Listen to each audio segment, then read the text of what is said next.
नमस्कार विद्यार्थी मित्रांनो, आज आपण इयत्ता पहिली विषय गणित आणि घटक 51 ते 60 ची ओळख व लेखन या व्हिडिओत शिकणार आहोत। चला तर मग व्हिडिओला सुरुवात करूया। पहा विद्यार्थी मित्रांनो, सर्वप्रथम आपण या बॉक्समध्ये एकक आणि दशक लिहून घेऊया। त्यानंतर या ठिकाणी आपल्याला 10-10चे 5 गठ्ठे म्हणजेच 5 दशक आणि एक काडी सुट्टी म्हणजेच एक एकक आपल्याला दिसत आहे। 5 आणि 1 म्हणजेच 51। 51 ही संख्या आपण अंकात आणि अक्षरात लिहिली आहे।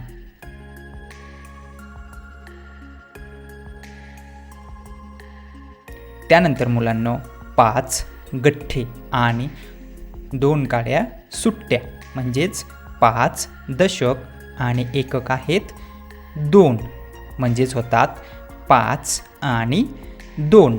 5 आणि 2 किती होतात? 52। मग आपण 52 ही संख्या अंकात आणि अक्षरात या ठिकाणी लिहिली आहे।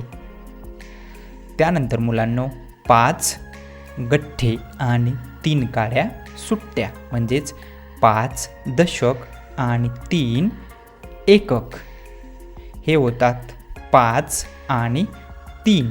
5 आणि 3 म्हणजे 53। आपण ही संख्या अंकात आणि अक्षरात लिहिली आहे।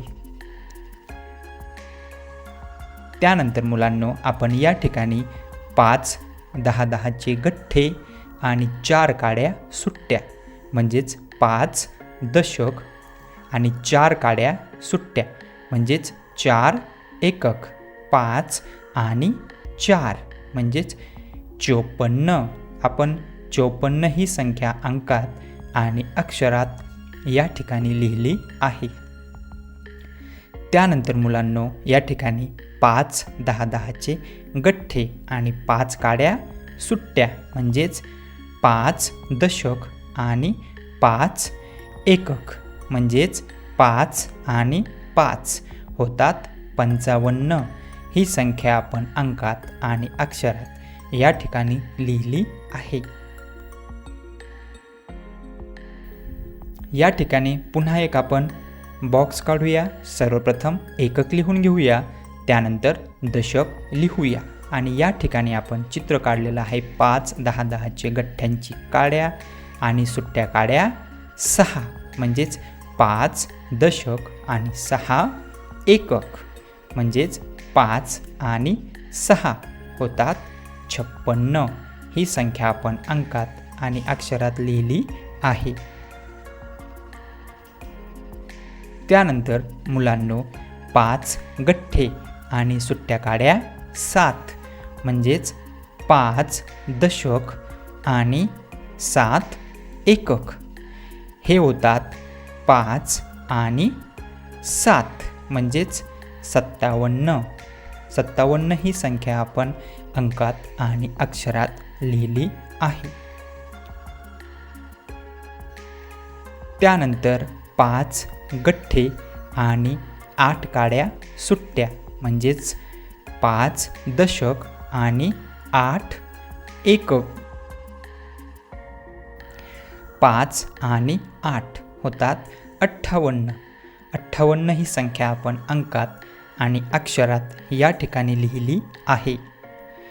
त्यानंतर मुलांनो आपण या ठिकाणी 5 10-10चे गठ्ठे आणि 9 काड्या सुट्ट्या म्हणजेच 5 दशक आणि 9 एकक हे होतात 5 आणि 9।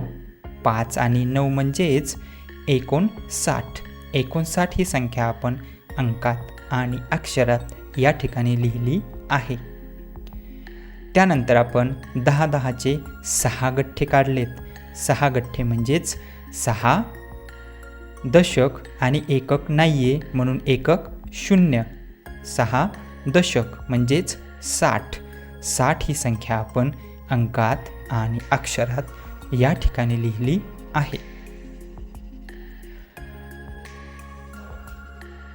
त्यानंतर विद्यार्थी मित्रांनो, आपण या ठिकाणी क्रमवार संख्यांचे तोरण पाहणार आहोत आणि रिकाम्या जागी योग्य संख्या लिहिणार आहोत.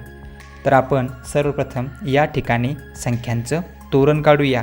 काही ठिकाणी संख्या दिलेली आहे आणि जिथं रिकामी आहे तिथं आपल्याला संख्या लिहायची आहे. 51 नंतर 52, 52 नंतर 53, 53 नंतर 54, 55 दिलेली आहे. नंतर 56, 56च्या नंतर 57, 57च्या नंतर 58 आणि 58च्या नंतर 59 आणि 60 दिली आहे. अशा प्रकारे आपण 51 ते 60ची ओळख व लेखन करून घेतलेलं आहे.